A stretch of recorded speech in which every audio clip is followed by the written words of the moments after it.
Ahora, esta violación de derechos humanos es lo que ha obligado a millones de venezolanos a salir de su país y protagonizar el llamado éxodo venezolano.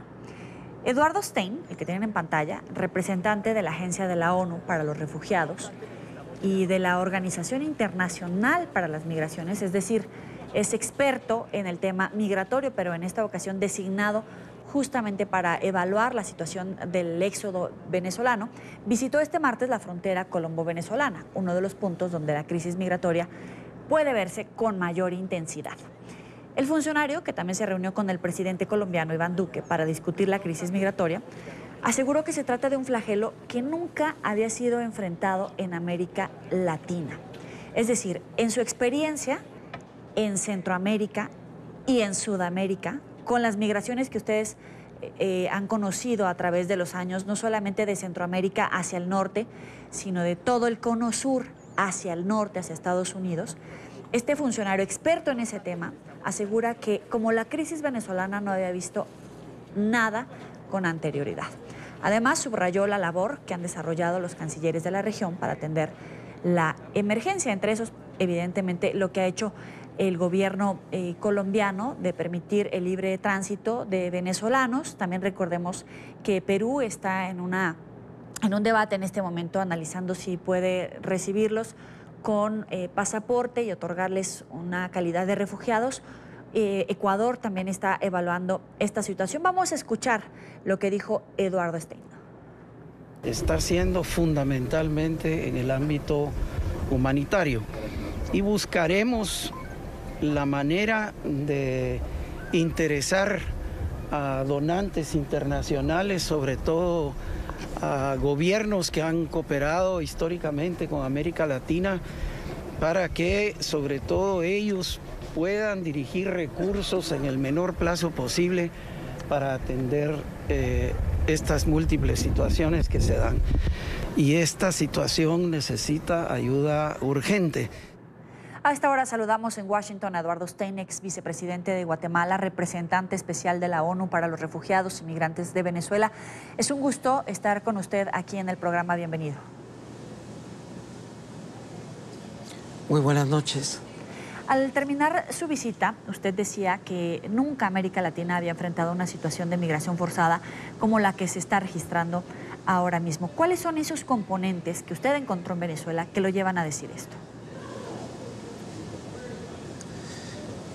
Bueno, en primerísimo lugar, el rango numérico de lo que estamos viendo. Es decir, no quisiera ser irrespetuoso con los verbos, pero el rebalse humano que está saliendo por las fronteras de ese país hacia las vecindades es en números que ya han superado la crisis de Siria. Nunca antes en la historia latinoamericana habíamos visto un movimiento humano de esa magnitud. Segundo, hay condiciones específicas en la región en donde incluso por historia reciente estamos viendo que Venezuela fue receptor de migración por virtud de crisis vecinas y ahora es la población venezolana la que está saliendo hacia las vecindades. En tercer lugar, yo quisiera enfatizar esto de manera muy importante, la solidaridad expresada por los países vecinos receptores de esta migración ha sido extraordinariamente generosa y contrasta en mucho con la respuesta de algunos países europeos a las crisis del norte de África e incluso con lo que estamos viendo en los fenómenos de migración centroamericanas hacia el norte. Sí, y en un momento quisiera hablar de ese tema, pero al recorrer el puente Simón Bolívar, usted fue testigo de la gran afluencia de personas y escuchaba las peticiones de ayuda de algunos venezolanos. Algunos incluso clamaban por una intervención militar en Venezuela. ¿Qué significa esa petición, esas palabras para esa gente? Me llama la atención. ¿Prefieren una intervención militar, tal vez sin conocer los alcances, que esta paz que los tiene sumidos en una crisis? Mire, yo quisiera en este sentido solicitarle su comprensión, el esfuerzo en el que tanto el ACNUR como la OIM están involucrados y que asisten y fundamentan el mandato que se me ha pedido, se concentra en temas humanitarios. Eso quiere decir que nosotros no intervendremos en una polémica política, pero lo que sí le puedo decir es que en las recientes visitas a Ecuador, a Perú, a Colombia y en las reuniones que sostuve en Ginebra con representantes diplomáticos de estos y de otros países latinoamericanos del Cono Sur, todos, absolutamente todos, están de acuerdo en que la opción de una intervención militar no es ni apoyada ni mucho menos promovida por ningún país latinoamericano. Lo que ellos buscan, no hago más que repetir las palabras de sus embajadores y en su caso de sus cancilleres, es más bien una apertura democrática para que el pueblo venezolano pueda elegir libremente a sus autoridades. Pero insisto, nuestro mandato es sobre todo en el campo humanitario. Claro. Usted hace un momento reconocía el papel de Colombia, decía que ha sido un papel generoso en contraste incluso con países de Europa y reconocía el trabajo del propio presidente Duque, que ha hecho estimaciones incluso del peor escenario, es decir, que la ola migratoria crezca a proporciones nunca antes vistas en una situación tal vez insostenible a mediano plazo.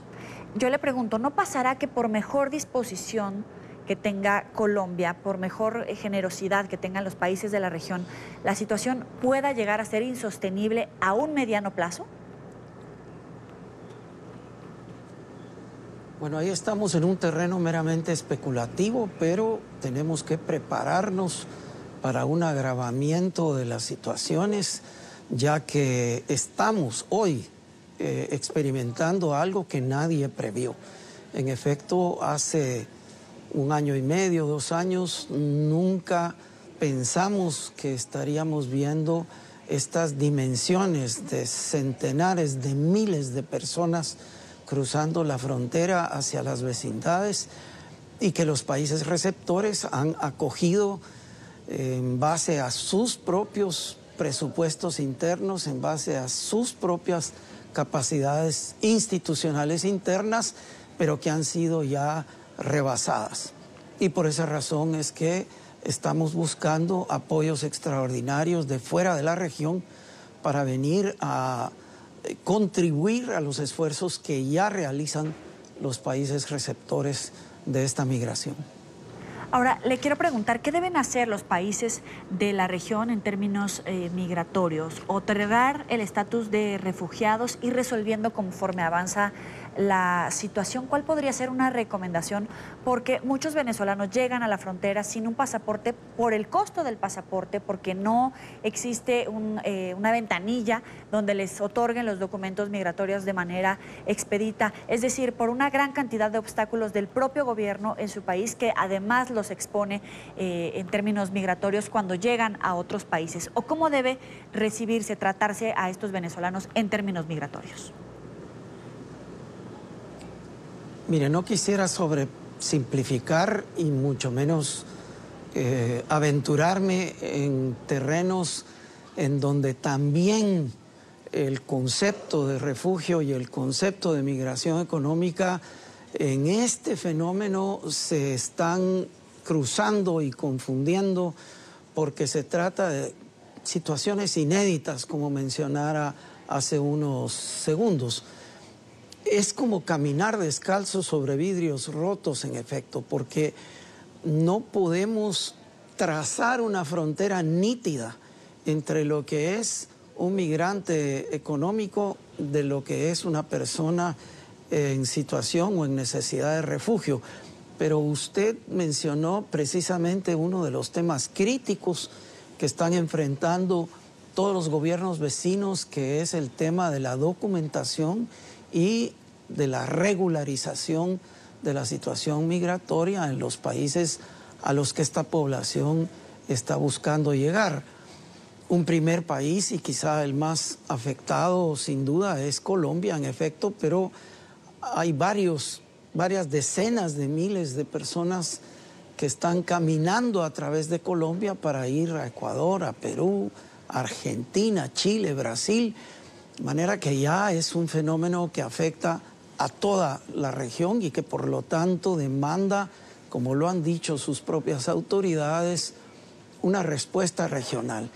Esta respuesta regional es la que necesita a la brevedad posible un sistema lo más homogéneo posible para identificar y documentar a toda esa población que está cruzando. Usted decía que se requiere de la atención a los migrantes de recursos extraordinarios y que está comprometido en su consecución.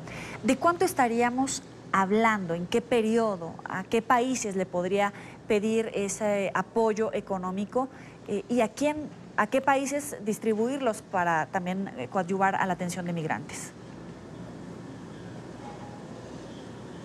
Bueno, está usted hablando de 4 dimensiones de trabajo operativo, pero quisiera comenzar por lo siguiente.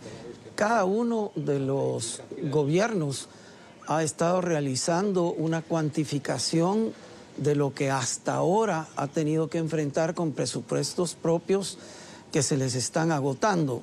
La sobrepoblación en las escuelas, la, digamos, sobrepoblación y sobredemanda en materia médica, y el tema que mencionaba de la documentación y la regularización están demandando medidas extraordinarias que, si se alcanza a una concertación que es tras lo que los Estados miembros vecinos están buscando, podría comenzar a resolverse en un plazo relativamente corto, incluso con condiciones de identificación personal que aplican ya alta tecnología como la identificación biométrica, y en ese caso poder saber también las calidades y capacidades de la gente que llega. Una segunda dimensión en este aspecto es que mucha de esta gente, con todo y las calificaciones personales que trae al cruzar la frontera, está llegando a sitios que de origen en los otros países, los países receptores, también están en necesidad de mejores servicios públicos, de mayores oportunidades de empleo y de calidad productiva.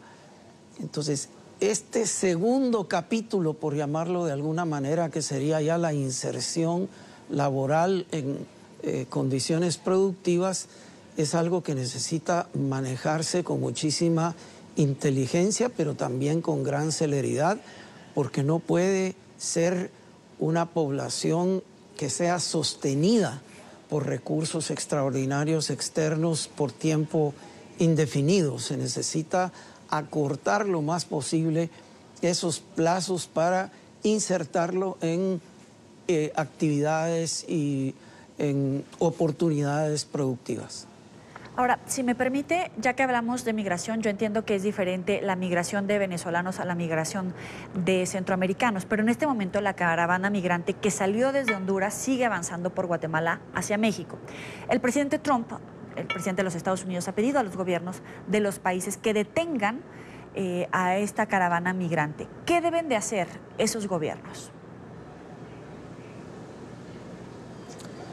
Bueno, mire, aquí se están enfrentando dos realidades que no necesariamente van a ser coincidentes.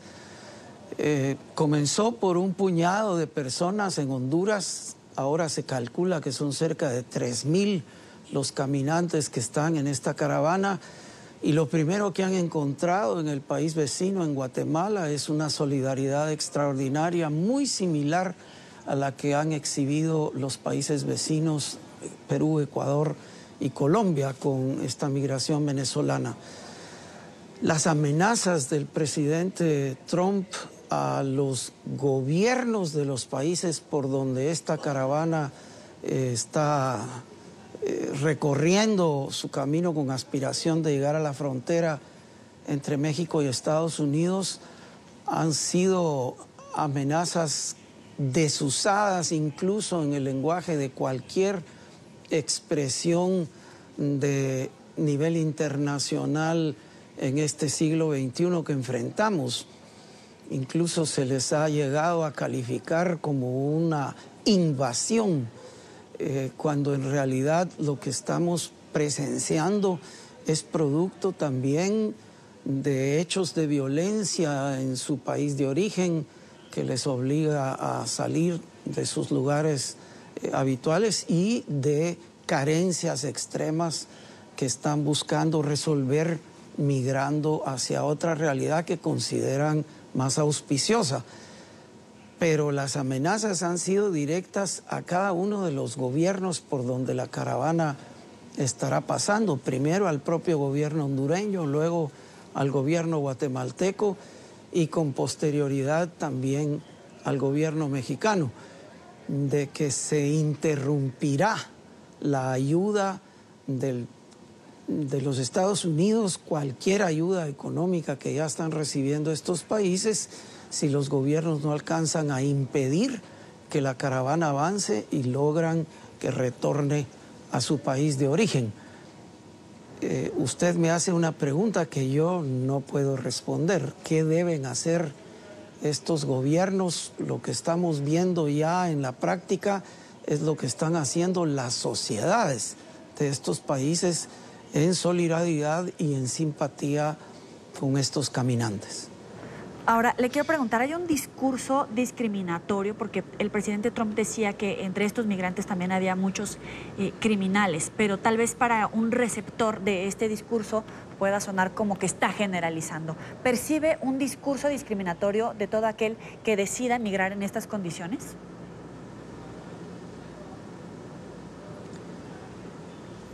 Mire, usted me está pidiendo que intervenga en lo que es una discusión política y una calificación política de los discursos internacionales entre mandatarios, siendo uno de ellos el presidente Donald Trump, presidente del país más poderoso del planeta, con la capacidad financiera, la capacidad militar, la capacidad institucional más fuerte que pudiera soñar cualquiera de nuestros pequeños países centroamericanos. ¿Por qué está migrando la gente de nuestros países? Pues porque en nuestros países no está encontrando ni la seguridad suficiente para la protección de sus familias por la violencia ciudadana que pervive en varias de las regiones, ni tampoco las oportunidades económicas para autosostenerse de manera digna. Sin embargo, los esfuerzos para que esto se equilibre, se mejoren las condiciones de seguridad interna, se mejoren las condiciones laborales y económicas en general y se mejoren los temas de gobernabilidad, tarda más tiempo de lo que tarda la satisfacción de las necesidades que una familia siente en el lugar en donde experimenta las mayores carencias. Disculpe que me haya tomado un tiempo extenso en calificar esta dimensión, pero es desde esa dimensión que se está percibiendo el tipo de calificativos que el presidente Trump ha estado usando y que ya usó durante su campaña electoral y usó al nomás hacerse cargo de la presidencia de la República, generalizando a la población latinoamericana y en particular a la mexicana con términos bastante peyorativos. No vemos lo mismo en miembros de su administración que sí han mostrado ser mucho más sensibles a lo que está sucediendo en nuestros países. Entonces sí lo está politizando, porque al final no tiene un muro migratorio, pero utiliza este discurso, los está utilizando como un arma para ganar votos con el electorado que ya votó por él en las elecciones y que ahora, frente a las elecciones intermedias, podría volver a surtir efecto. Mire, nuevamente usted me está pidiendo irme a un terreno de especulación y discusión política, pero le puedo decir lo siguiente. Primero, es muy evidente que el resultado electoral de las elecciones de medio periodo en los Estados Unidos va a afectar, querrámoslo o no, la política exterior norteamericana si, como algunos especulan, el Partido Demócrata recupera el control de la Cámara Baja legislativa en los Estados Unidos. Segundo, va a ser una prueba de fuego para varias de las figuras señeras del Partido Republicano que son más afines o eran más afines a la política del presidente Trump y están ahora pendientes de un hilo respecto de este resultado. Y en tercer lugar, porque también hemos visto al propio presidente Trump, sobre todo en 2 entrevistas recientes a cadenas informativas, usar un lenguaje y usar figuras, comparaciones, estadística, que al final ha probado no ser congruente con la realidad de las cifras que expertos en las distintas materias nos están ofreciendo.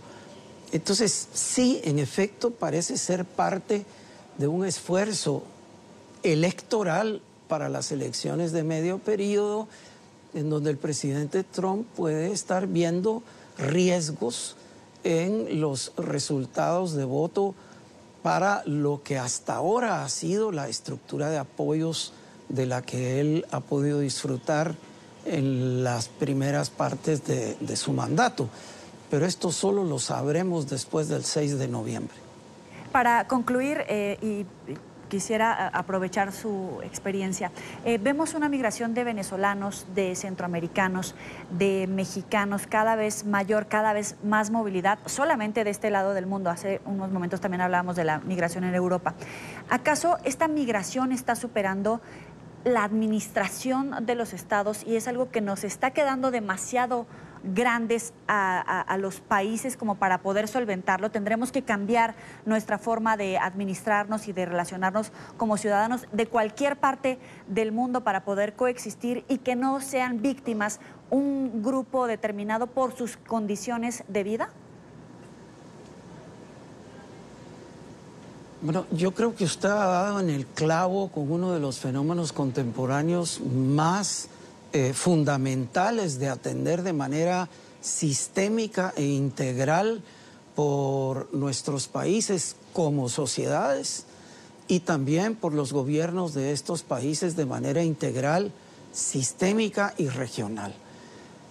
No se trata de un fenómeno de raíz, sino de un síntoma. Lo que está detrás de este fenómeno migratorio es una condición social insuficiente, desigual, desequilibrada, como le querramos llamar, los adjetivos sobran, pero seguimos viviendo en un hemisferio en donde por una parte la inequidad no se ha logrado resolver y por la otra elementos de corrupción que han llegado hasta las más altas esferas de las autoridades gubernamentales en algunos países parecen también no poder erradicarse.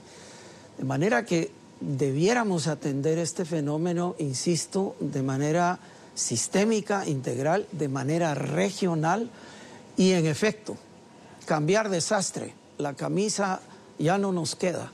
Necesitamos una visión distinta, una visión regional distinta y necesitamos herramientas para atender esta movilidad humana que solo le estamos viendo los lados negativos, cuando en realidad migrar debiera ser una opción libre para cualquier ciudadana o ciudadano de cualquier parte del mundo. Es Eduardo Stein, ex vicepresidente de Guatemala, representante especial de la ONU para los refugiados y migrantes de Venezuela. Gracias por estar con nosotros aquí en la tarde.